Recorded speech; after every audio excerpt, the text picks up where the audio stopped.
Que je sois pour toi un sacrifice. C'est la dernière phrase de notre chanson qui fait référence à Corinthiens chapitre 12, qui parle du changement de notre pensée comme un sacrifice vivant à notre Dieu. Et voilà que nous sommes aujourd'hui, ce matin, dans notre série de prédications sur les phrases un peu choc, un peu difficiles de Jésus. Et ce matin, c'est « Laisse les morts enterrer les morts ». Et quand on pense bien, cette phrase, c'est un peu difficile de la dire. Est-ce que vous imaginez Jésus, il vient un disciple et dit « Seigneur, mon père vient de mourir, j'aimerais aller l'enterrer ». Est-ce que vous aurez le courage de dire à cette personne « Mais arrête ça, laisse les morts enterrer les morts ». En pensant ce matin sur cette parole, je me suis dit, j'ai un peu l'impression qu'on est en train d'aller prendre un avion pour aller de l'autre côté du monde et on est en retard. La minute presse et on a le temps pour faire rien. Laisse les morts enterrer les morts. Et on a envie de dire que Jésus, est-ce qu'il a vraiment dit ça?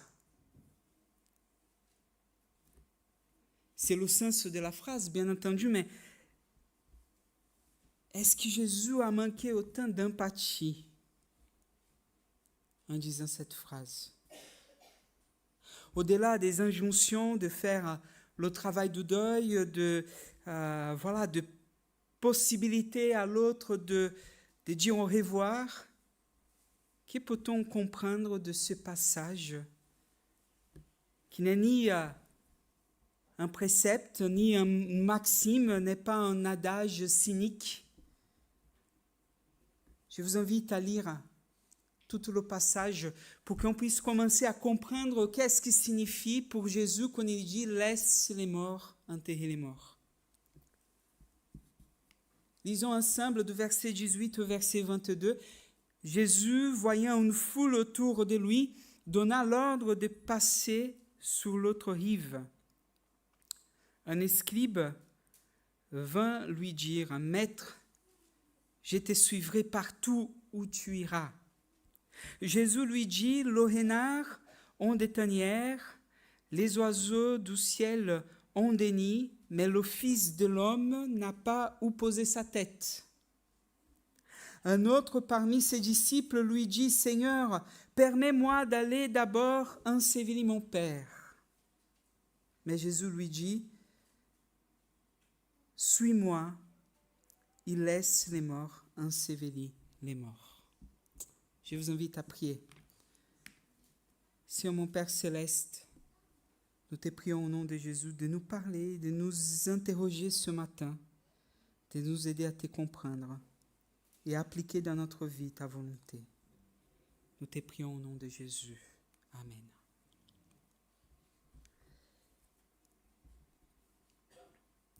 Que repère-nous dans ce passage?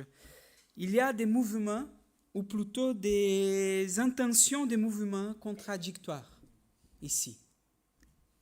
D'abord la foule qui suit Jésus, il l'entoure.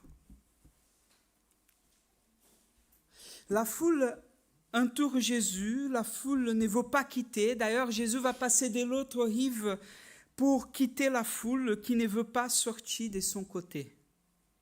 Mouvement contradictoire, on peut dire.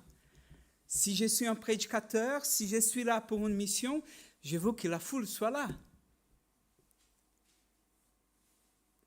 Deuxième, on voit un maître de la loi, quelqu'un qui comprenne la loi et qui vient et qui déclare à Jésus « Je veux te suivre partout où tu iras ». Voilà, quelqu'un qui veut devenir disciple. Et ce qui dit le scribe peut s'entendre comme une déclaration de alliement. Je veux devenir, je veux être, je veux te suivre.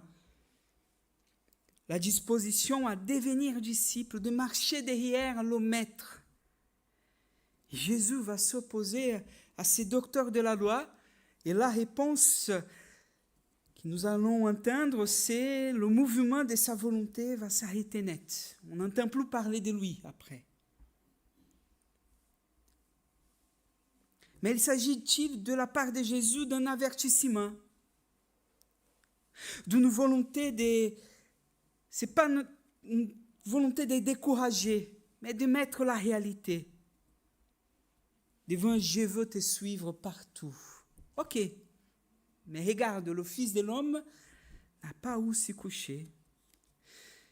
Et voilà, cette réponse stoppe net la flamme de ces jeunes hommes. Et après, on voit le disciple, celui qui suit déjà le Christ. D'ailleurs, on voit une distinction entre la façon de l'appellation, parce que le maître va l'appeler didascal, maître, alors qu'ici, il va parler de Kyrios, Seigneur, Seigneur, je veux te suivre. Et face à cet appel, suis-moi, le disciple, là encore, va être découragé. Ce ne sont pas seulement des mouvements énoncés en paroles qui sont contradictoires, mais également les incohérences des positions qui ces récits laissent voir assez finement. Une foule enthousiaste qui manifeste son attachement à Jésus, un maître de la loi qui veut devenir disciple d'un rabbin, qui d'ailleurs est peu empressé de l'accueillir, et un disciple anonyme, on ne sait pas qui, on ne parle pas son nom, qui Jésus réquisitionne malgré sa demande de congé.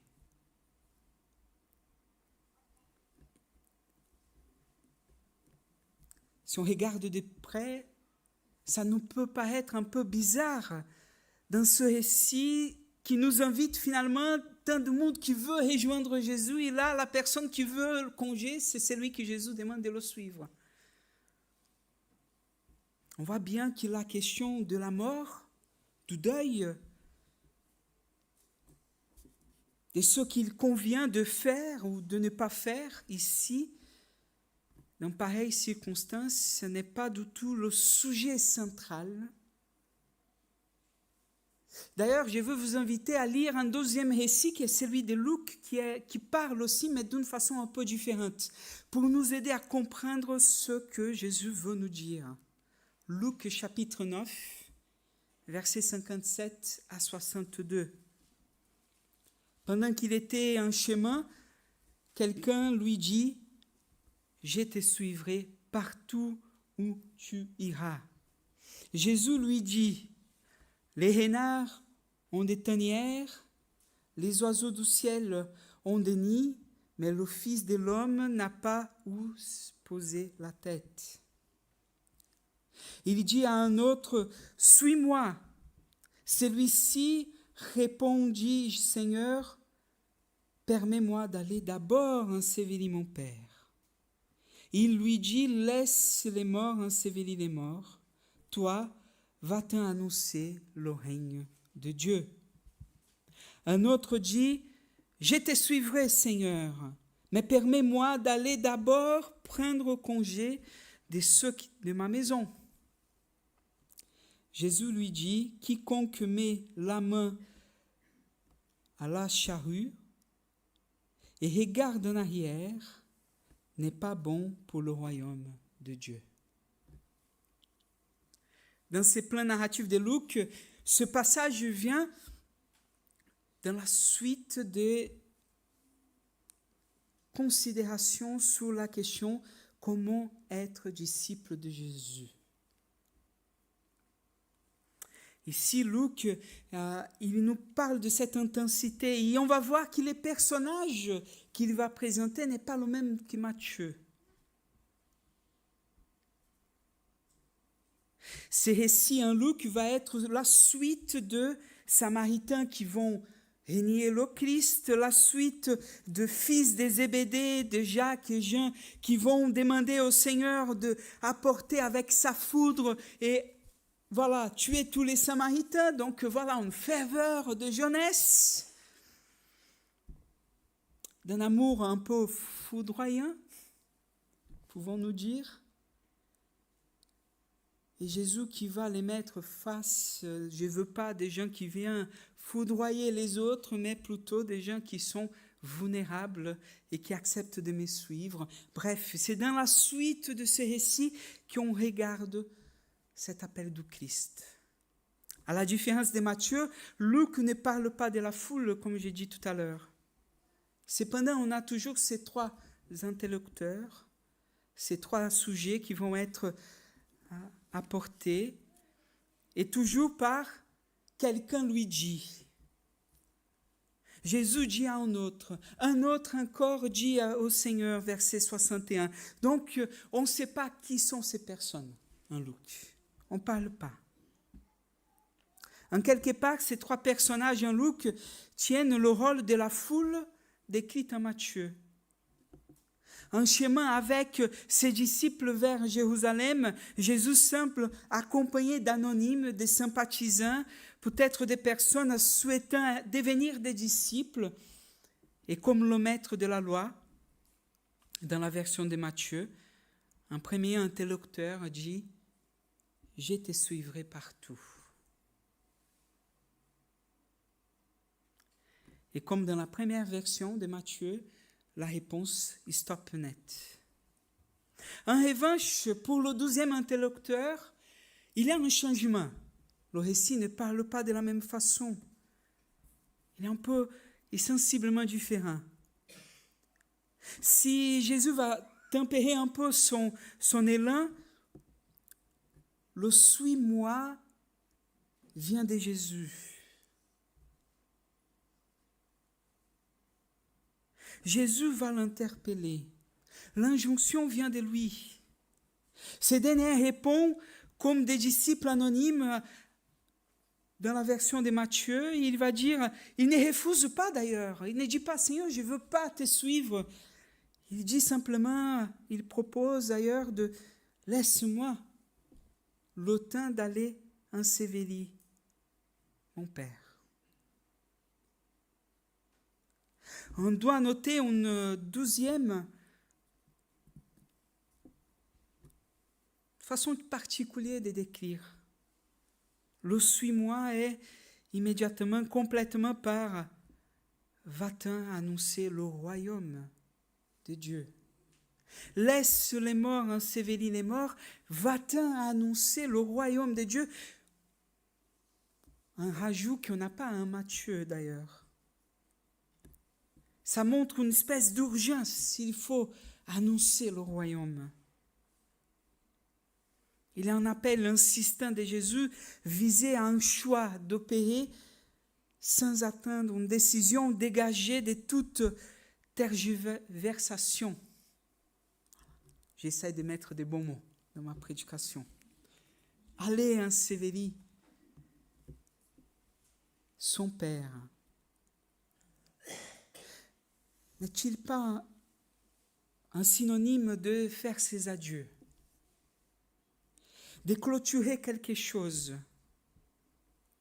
D'ailleurs, si on avait un peu la question, le 3e, il est explicite. Ok, je veux te suivre, mais permets-moi d'aller d'abord prendre congé de ceux de ma maison, de mon père, de mes parents, de mes enfants, de ma femme. Bref, laisse-moi dire au revoir. Laisse-moi dire où j'y vais. D'ailleurs, dans mon mariage, souvent, c'était un peu compliqué parce que j'avais du mal à dire où j'allais. Et Diane avait du mal de savoir où j'étais.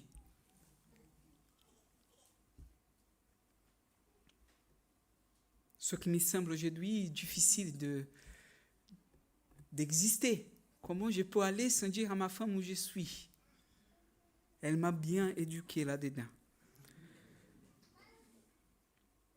Quiconque met la main à la charrue et regarde en arrière. Voilà la phrase que Jésus va dire. On sait ce qui l'expression représente dans la prédication de Jésus. Ce ne sont pas de l'inconséquence ou la légèreté,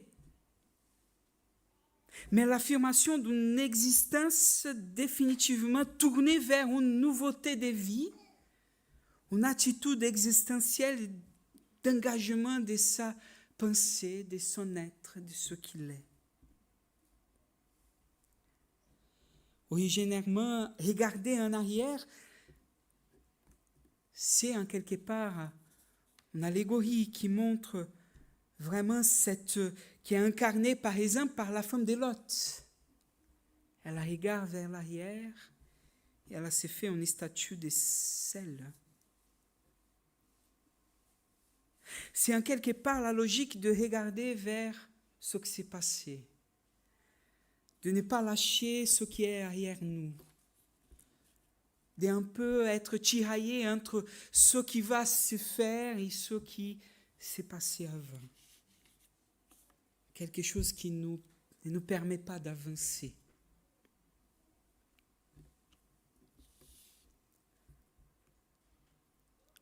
Laissez les morts enterrer les morts, nous dit Jésus. Le cadre d'interprétation ici de cette parole, chez Matthieu, en revenant, et aussi chez Luc, reste clairement celui des récits d'évocation. Jésus vient interpeller ses disciples, les réquisitionner.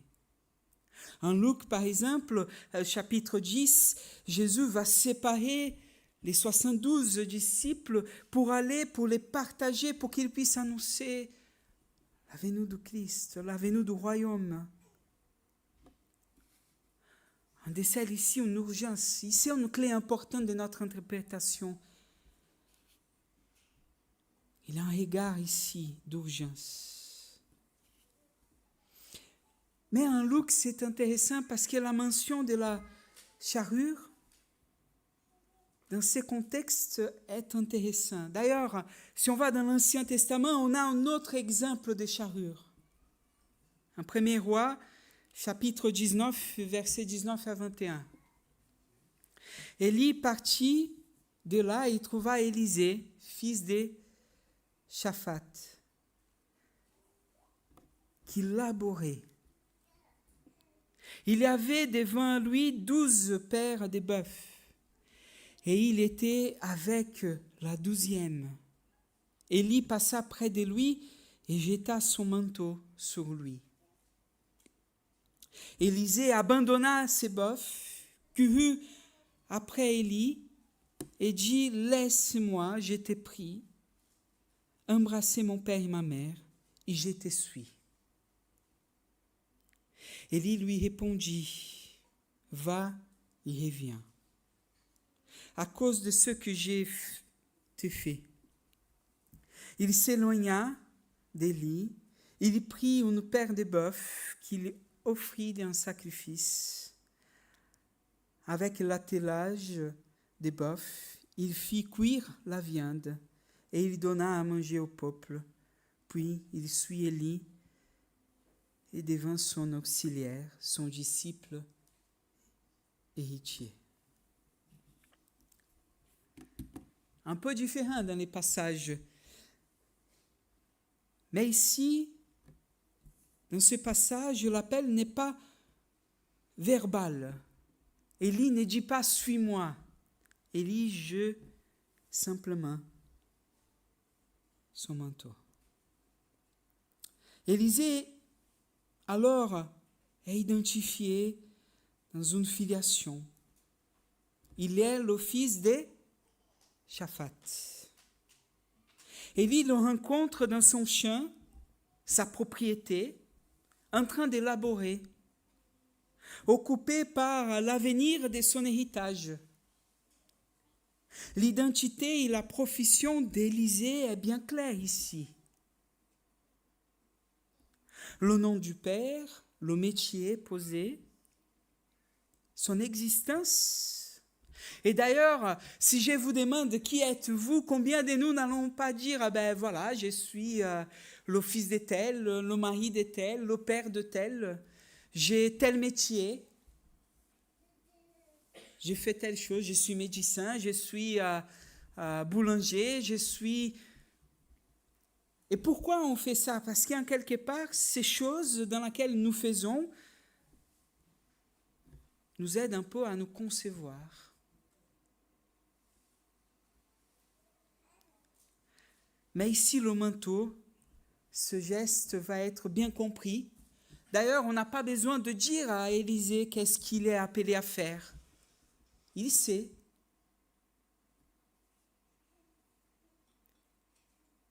Élie, lui, signifie qu'il est désormais pour lui un avant et un après. Qu'il est désormais enrôlé dans un autre projet, un service, une charge complètement nouvelle. Comme l'un des interlocuteurs de Jésus, Élisée demande un délai. Laisse-moi avant dire au revoir à mon père. Avant de revenir vers Élie et d'être définitivement celui qui le suit.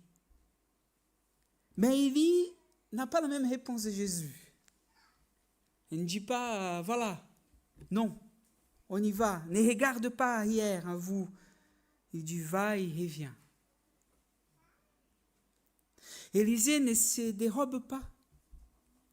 Ce qu'il va faire paraît même encore plus significatif dans son récit.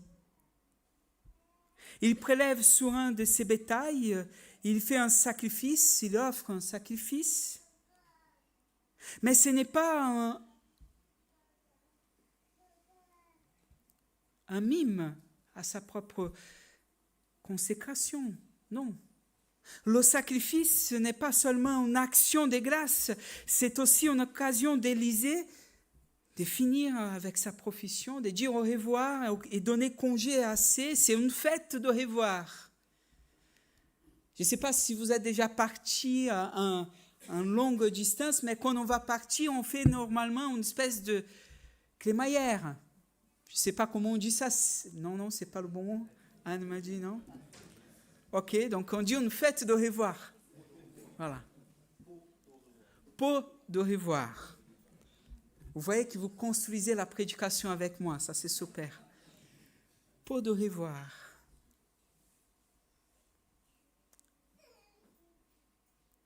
Mais la scène, elle est significative. 12 paires de bœufs, comme les 12 clans d'Israël. Une paire destinée à l'action de grâce, comme les prémices et les lévites consacrés au Seigneur. Ici, cette paire immolée représente en réalité, je le dis, Élisée lui-même qui est voué désormais à Dieu, qui est offert à l'image d'une oblation. Peu importe ce ne soit pas le père des bovins, peu importe qui, mais le père prélevé là pour nous, pour le Seigneur, pour l'honorer. Le détail en dit long ici. Dans son interpellation, dans ces 3 personnages en Matthieu, le candidat, le disciple, Jésus dira, quiconque met la main à la charrue et regarde en arrière n'est pas bon pour le royaume de Dieu.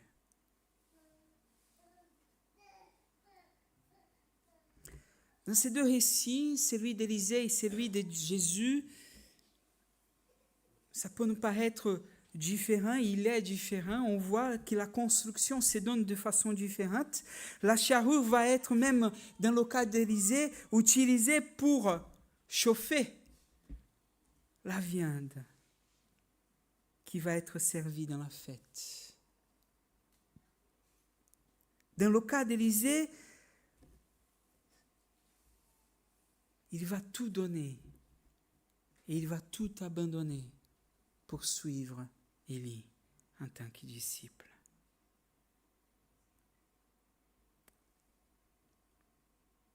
Le Seigneur nous invite alors ici, dans celui qui voulait potentiellement le suivre dans le récit de Matthieu, dans la narration déjà évoquée, de mettre en action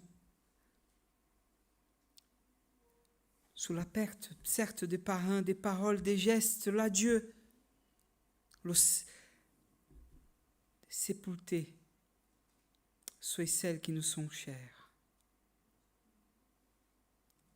Le Seigneur nous invite ici, alors, non pas à un regard déshumanisé, non pas à ne pas pouvoir faire notre deuil, non pas à ne pas pouvoir faire nos adieux, ce n'est pas du tout la question.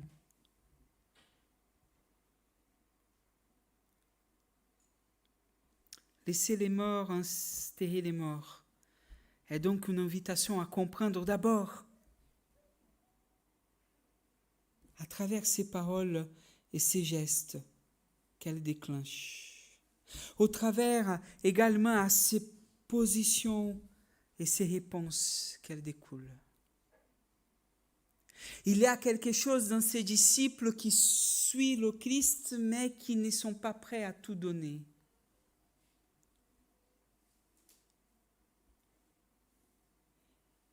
Et parfois, combien de fois nos chagrins, nos deuils, nos liens qui sont là, qui sont sains, qui sont bons, mais qui nous empêchent de suivre le Christ et sa volonté. Oui, je veux aller, mais mon Père m'a dit ça. Oui, le Seigneur me dit ça, mais mon Père m'a dit ça. Ma mère me dit ça. Mes enfants ont dit ça. Christ nous interpelle face à la réalité. Le suivre, c'est aussi perdre. Suivre le Christ, c'est perdre toute une réalité. C'est couper avec des choses qui peuvent nous tenir attachés. Suivre le Christ, c'est permettre à notre cœur d'aller vers ce que le Christ nous invite à aller. Matthieu nous invite, non pas comme des héros, non pas comme des super-hommes et femmes qui ne pleurent jamais, mais il nous invite à ne pas nous permettre de nous attacher à des sentiments, à des émotions, à des pensées, à des personnes,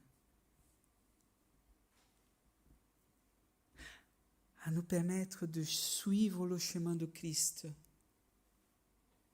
tel que le Christ nous invite à suivre. Le Seigneur nous invite à aller tel que nous sommes, avec les larmes qui sont les nôtres,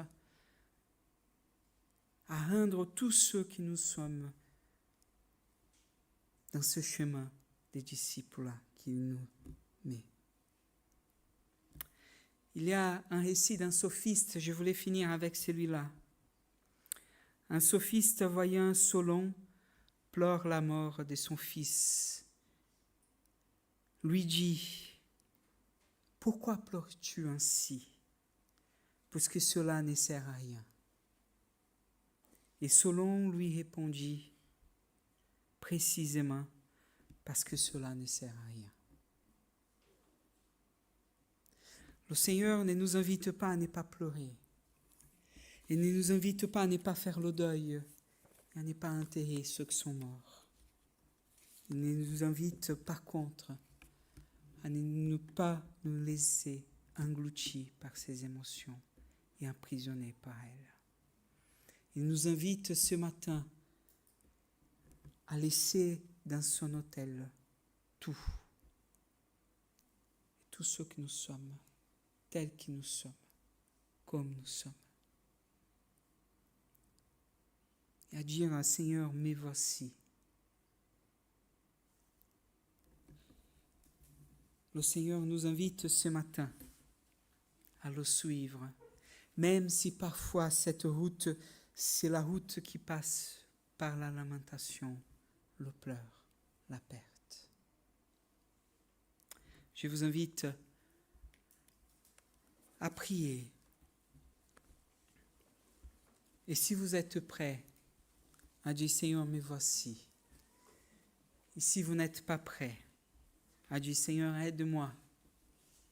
Aide-moi à répondre à cet appel de te suivre, de ne pas me laisser arrêter par mes émotions, par les choses qui m'attachent. Prions ensemble. Seigneur notre Père Céleste, au nom de Jésus, tu nous invites ce matin à te suivre. Et oui, Seigneur, cette parole dure que tu donnes à ces disciples, tu nous invites ce matin.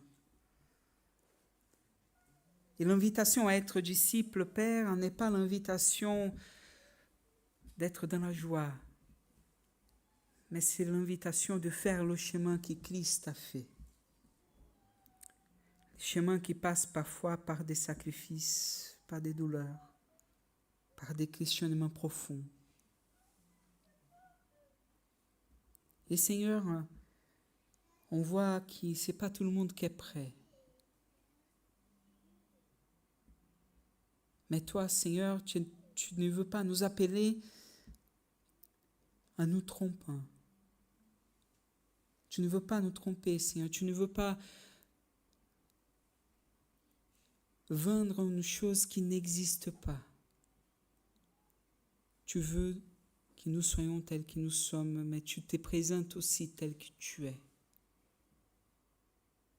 Dans le monde, nous aurons toujours d'affliction. Dans le monde, Seigneur, nous allons encore souffrir. Dans le monde, Seigneur, nous allons encore vivre des choses difficiles. Et c'est toi qui as dit, j'ai vaincu le monde. Et toi qui as vaincu le monde, tu nous invites à te suivre. Aide-nous, Seigneur, au nom de Jésus. Amen.